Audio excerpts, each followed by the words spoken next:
We're continuing to follow those shots fired at a Coast Guard recruiting station in Woodbridge, Virginia. I'm Petty Officer Michael Wilkin. Recruiters discovered the bullet damage this morning. The Guardsman reported the incident to local police, and now the FBI is investigating. So far, this shooting has not been linked to ones at the Pentagon, a Marine Corps recruiting station, and the Marine Corps Museum last month. The Pentagon is praising Yemen for its stand against al-Qaida. This as it investigates explosives shipped last week from Yemen on planes bound for the U.S. A search is underway for any other packages that may have been mailed. The Defense Department says al-Qaida in Yemen is a serious threat and is working with that country to address security and counterterrorism concerns. More help is on the way to Haiti. The USS Iwo Jima has been deployed to the island nation in preparation for the expected arrival of Tropical Storm Tomas later this week. Iwo Jima will leave Suriname, where the ship arrived Thursday, for its final country visit as part of Continuing Promise 2010. Iwo Jima was in Haiti from July 24th through August 3rd, delivering medical assistance to more than 4,000 Haitians as part of the first stop of CP-10. The USS Iwo Jima is scheduled to arrive back in Haiti later this week. November is Military Family Month, and Chairman of the Joint Chiefs of Staff is reminding us of the support military families desperately need.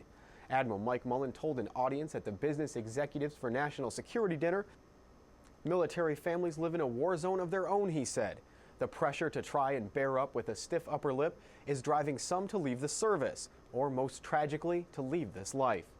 Admiral Mullen went on to praise websites like Warrior Gateway for helping connect veterans with the right community resources and programs. That's your news update. I'm Petty Officer Michael Wilkin. Remember, you can always head to PentagonChannel.mil for the latest military news, signature programming, and much more.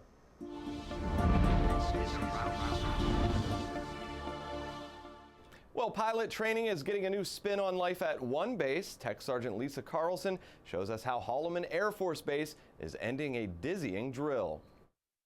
Holloman marked the end of its 22 years of pilot centrifuge training with the 9G F-22 spin. This centrifuge was the only Air Force-owned human training facility since 1988. It trained over 32,000 Air Force, NATO, and U.S. allied students. Air crew and pilot training here involved every high-performance aircraft from T-38s to F-22s. A new centrifuge training will be built at Wright-Patterson Air Force Base, Ohio, which will include training for the F-35. Captain George Cannon, F-15 pilot, RAF Lakenheath, was the last pilot to undergo the extreme pulls of the centrifuge. He comments about the experience. It's a pretty cool feeling. This centrifuge has a lot of history, so it was a pretty cool thing to be the last person to go through. But I'm sure the new one that they're building at Wright-Patterson is going to be even better. First Lieutenant Jennifer Smith, Commander USAFE Sam Holloman OL, comments on the future facility. And the unique thing about the Wright-Patterson device is that we're going to combine the aircrew training mission and the research mission into one.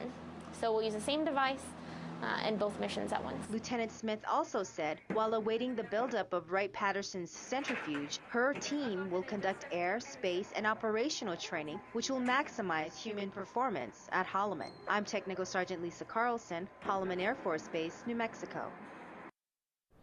And coming up ahead on Around the Services, the military is studying thrill seekers. But first we go downrange where a group of NFL cheerleaders are entertaining the troops.